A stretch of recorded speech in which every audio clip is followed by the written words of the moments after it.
This compact and portable diesel heater is perfect for those chilly nights while out camping. G'day guys, Brent from Outback Equipment here, and today we are going to have a good look at the portable diesel heater from our friends over at Gasmate.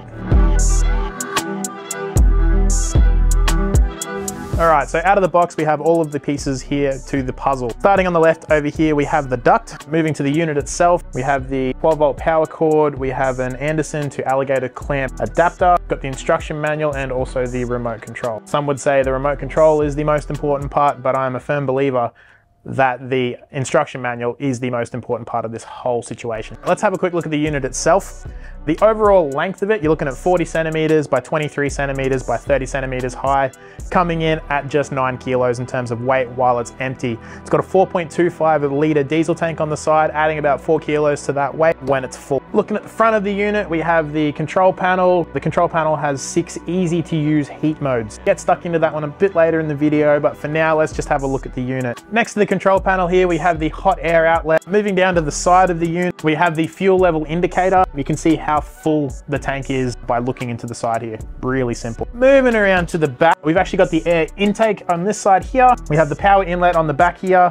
On the top, we have our handle. On the side here, we have the exhaust. Do not put your hands near this one, it gets hot. Spinning it back around, moving to the base at the front and the back here, there is actually a couple of holes. You can mount this one down as long as you follow the instructions on where you can mount it. So the power input of this is 12 volt DC. On startup, it'll use up to 144 watts. When it's on standby, it can go down to as little as 7 watts of power. In terms of fuel consumption, depending on what level of heating you have it set to, you can use anywhere between 0.1 to 0.3 liters of diesel per hour. A full tank of juice on this one will get you anywhere up to 7 days of usage under normal conditions. That's roughly 4 hours a day on heating level 2 to 3.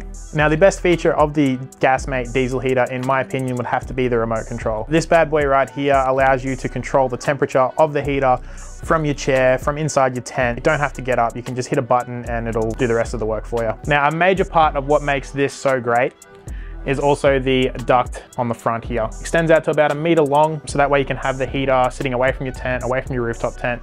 You can actually extend the ducting into the tent to get the hot air in there. The air coming out of this one has no scent or smell of diesel. It is purely just hot air. Now, any appliance like this, the big thing is you can't use the appliance itself indoors. So you've always got to make sure that this one is outside, well-ventilated area. That's why you have the duct to run into your tent. Always read the instructions before firing this one up. And what we'll do now is we're going to head outside, we're going to kick it over and we'll have a look at how it goes.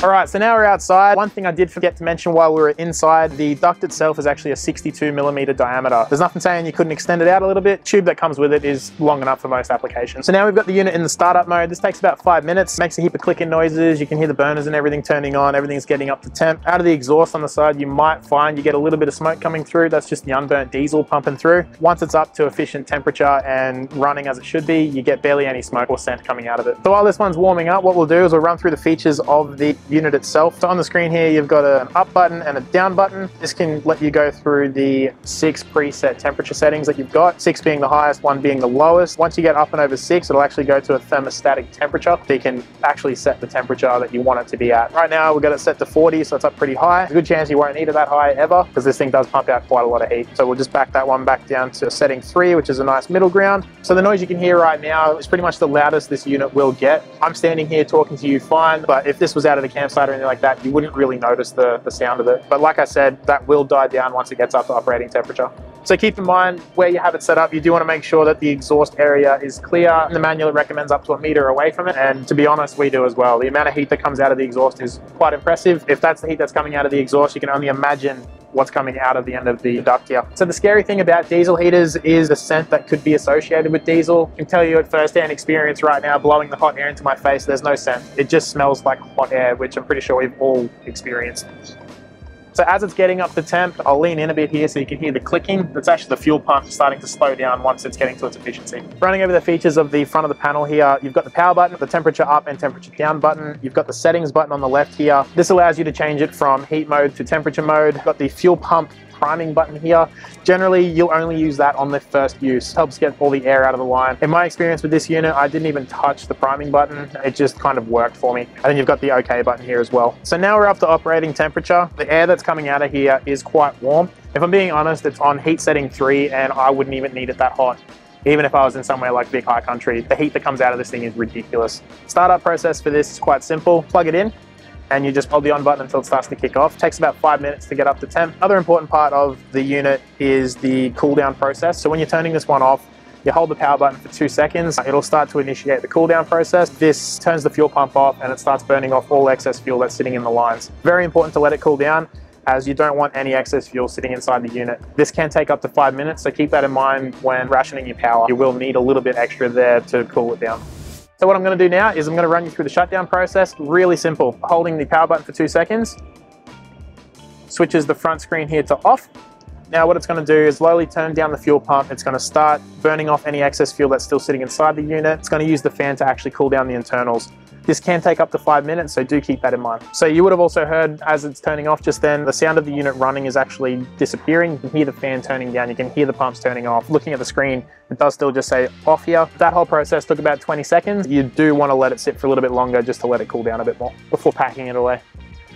Pack it away. For the storage of this unit, we do recommend that you keep it upright, as it does have a tank full of fuel in it. Safety always comes as a priority in that regard. You can also just pop the duct off the front here. It's only held on with a worm drive hose clamp, so it's really not that difficult to pull it apart to make it pack up a little bit smaller. Right now, it's still in the cooling down process. Another fan's just kicked on to help cool down the back end of it. As you can see on the screen here, it's turned back to its original startup screen, therefore indicating that it has turned off. Audibly, I can't hear any fans or anything running in here, so now is the point where it's safe to unplug the unit. The main reason you want to let the cooling process run its course, purely to burn off any excess fuel. Any excess fuel sitting inside the unit, the next time you start it up, you might find you get a heap of smoke coming out of the exhaust. By shutting the unit off before it can run its process of cooling down and turning off, you may get a buildup of carbon inside the combustion chamber, or the next time you go to start it up, it might be difficult to get it going.